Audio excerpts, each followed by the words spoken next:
संबंध। भगवान के भक्त आवागमन को प्राप्त नहीं होते और अन्य देवताओं के उपासक आवागमन को प्राप्त होते हैं। इसका क्या कारण है? इस जिज्ञासा पर उपास्य के स्वरूप और उपासक के भाव से उपासना के फल में भेद होने का नियम बतलाते हैं। यान्ति देवव्रता देवान् पितॄन् यान्ति पितृव्रता भूतानि यान्ति भूतेज्या यान्ति मद्याजिनोऽपि माम्। देवताओं को पूजने वाले देवताओं को प्राप्त होते हैं, पितरों को पूजने वाले पितरों को प्राप्त होते हैं, भूतों को पूजने वाले भूतों को प्राप्त होते हैं और मेरा पूजन करने वाले भक्त मुझको ही प्राप्त होते हैं। इसलिए मेरे भक्तों का पुनर्जन्म नहीं होता। प्रश्न।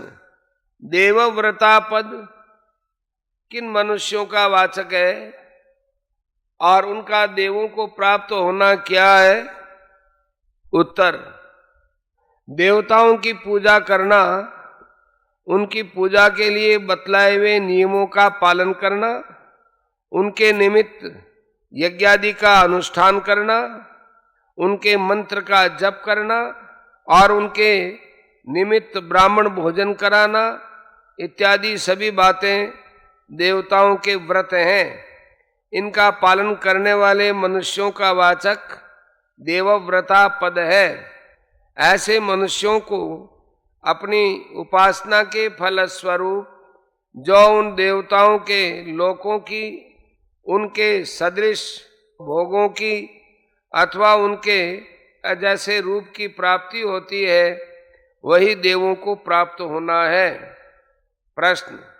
तीसरे अध्याय के 11वें श्लोक में, चौथे अध्याय के 25वें श्लोक में तो देव पूजन को कल्याण में हेतु बताया है और यहाँ 20, 21 और 24 में उसका फल अनित्य स्वर्ग की प्राप्ति एवं आवागमन के चक्र में पड़ना बतलाया है। इस भेद का क्या कारण है? उत्तर। तीसरे और चौथे अध्यायों में निष्काम भाव से देव पूजन करने का विषय है। इस कारण उसका फल परम कल्याण बतलाया गया है, क्योंकि निष्काम भाव से की हुई देव पूजा अंतःकरण की शुद्धि में हेतु होने से उसका फल परम कल्याण ही होता है। किंतु यहाँ सकाम भाव से की जाने वाली देव पूजा का प्रकरण है, अतः इसका फल उन देवताओं की प्राप्ति तक ही बतलाया जा सकता है। वे अधिक से अधिक उन उपास्य देवताओं की आयु पर्यंत स्वर्गादि लोकों में रह सकते हैं, अतः उनका पुनरागमन निश्चित है। प्रश्न। पितृव्रता पद किन मनुष्यों का वाचक है और उनका पितरों को प्राप्त होना क्या है? उत्तर।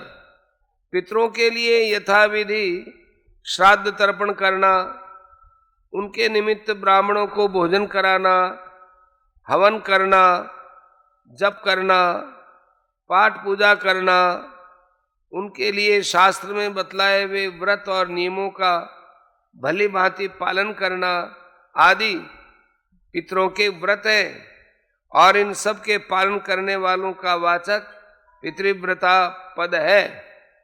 जो मनुष्य सकाम भाव से इन व्रतों का पालन करते हैं, वे मरने के बाद पितृलोक में जाते हैं और वहां जाकर उन पितरों के जैसे स्वरूप को प्राप्त करके उनके जैसे भोग भोगते हैं। यही पितरों को प्राप्त होना है। यह भी अधिक से अधिक दिव्य पितरों की आयु पर्यंत ही वहां रह सकते हैं। अंत में इनका भी पुनरागमन होता है। यहाँ देव और पितरों की पूजा का निषेध नहीं समझना चाहिए।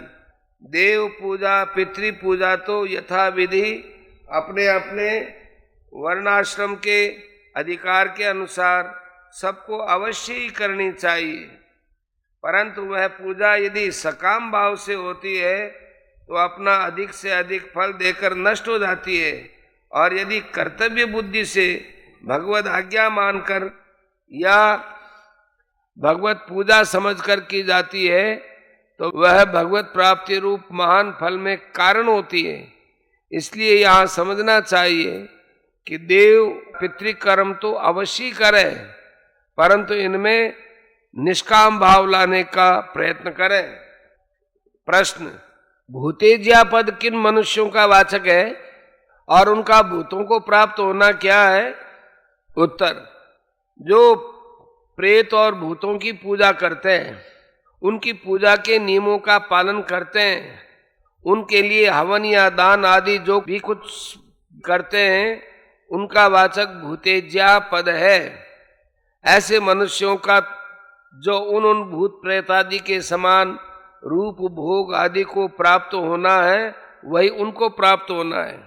भूत प्रेतों की पूजा तामसी है तथा अनिष्ट फल देने वाली है, इसलिए उसको नहीं करना चाहिए।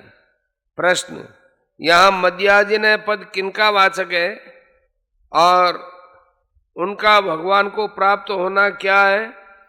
उत्तर, जो पुरुष भगवान के सगुण निराकार अथवा साकार किसी भी रूप का सेवन पूजन और भजन ध्यान आदि करते हैं, समस्त कर्म उनके अर्पण करते हैं, उनके नाम का जप करते हैं, गुणानुवाद सुनते हैं और गाते हैं, और इसी प्रकार भगवान की भक्ति विषयक विविध भांति के साधन करते हैं, उनका वाचक यहाँ मध्याजिनय पद है।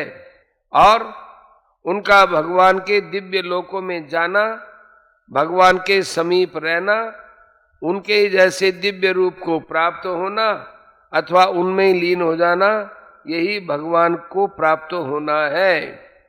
प्रश्न, इस वाक्य में अपि पद के प्रयोग का क्या भाव है?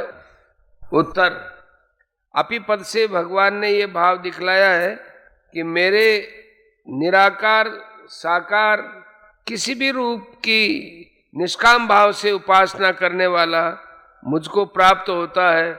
इसमें तो कहना ही क्या है, किंतु सकाम भाव से भी उपासना करने वाला भी मुझे प्राप्त होता है।